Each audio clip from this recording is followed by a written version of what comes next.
राधे राधे महाराज। राधे राधे महाराज जी। महाराज जी, जब रसिक संतों के बारे में पढ़ा और सुना तो पता चला कि उन्हें कैसे कैसे भयानक दुख का सामना करना पड़ा। महाराज जी, ये सब जानने के बाद ऐसा लगता है कि अगर इनकी तरह भगवान हमारी भी परीक्षा लेंगे तो हम तो फेल ही हो जाएंगे, हमें कभी शामा शाम की प्राप्ति नहीं हो पाएगी। ऐसा नहीं, क्योंकि ऐसा उनके नहीं चरणों की है। धूल के बराबर भी नहीं हो। बालक को 1 कुंतल वजन उठाने के लिए नहीं कहा जाता।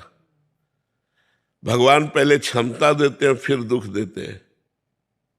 पहले क्षमता देते हैं, प्रतिपल उस कष्ट को सहा जा रहा है, जब तक जिएंगे तब तक सहा जा रहा है, जीना ही इसी से है। लेकिन मुझे कोई परेशानी नहीं, मैं एक आनंद में आनंदित हूं, मैं अपने विचारों में खूब तृप्त हूं, खूब संतुष्ट हूं, खूब प्रसन्न हूं। शरीर की कोई परवाह नहीं है। भगवान ने पहले शरीर से बेपरवाह किया और फिर शरीर का रोग दिया। अगर हम अभी अपने रोग में आ जाए तो हम सैया पे पड़े रहें, उठ के बैठने लायक ना रहे। ये भागवतिक क्षमता है, सांसारिक क्षमता नहीं है। शरीर बल से युक्त है। हम ये आपको बताना चाहते हैं, जिस दुख से आप दुखी होकर के, जिस भय से आप भयभीत होकर के भगवत मार्ग में चढ़ने के लिए आप कमजोर बन रहे हैं, उसी को मैं पुष्ट कर रहा हूं। ऐसा नहीं है कि भगवान दुख दे देते और सड़ता रहता है।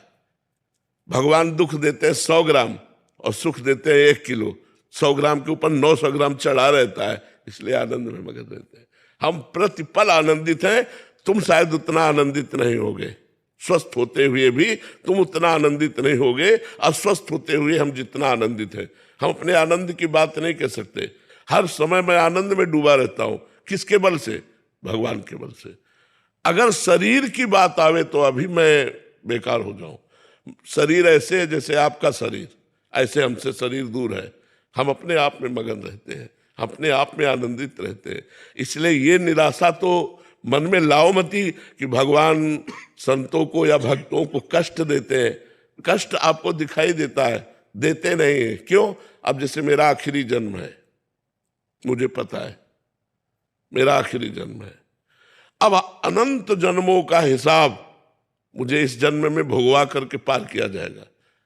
तो वो थोड़ा थोड़ा थोड़ा थोड़ा कष्ट देते देते देते, मतलब मिलना है पहाड़ जैसा और उसे राई जैसा दे दे करके भुगवा कर भगवान हिसाब बराबर, आवागमन से खत्म खेल। इसीलिए बड़े संतों में बड़े बड़े कष्ट देखे जाते हैं, क्योंकि उनका संसार समुद्र से अब आवागमन से मुक्ति हो गई। अब उनका जन्म नहीं होगा। तो जो हिसाब है, किसी को कैंसर, किसी को ये बड़े बड़े रोग दे दिए जाते हैं और उस रोग से लड़ते हुए संसार का उद्धार करते हैं। जैसे रामकृष्ण परमहंस जी के गले में कैंसर था, हजारों आदमियों का उद्धार करते हैं, अपना उद्धार करते हैं, हजारों का उद्धार करते हैं और जय जय होती है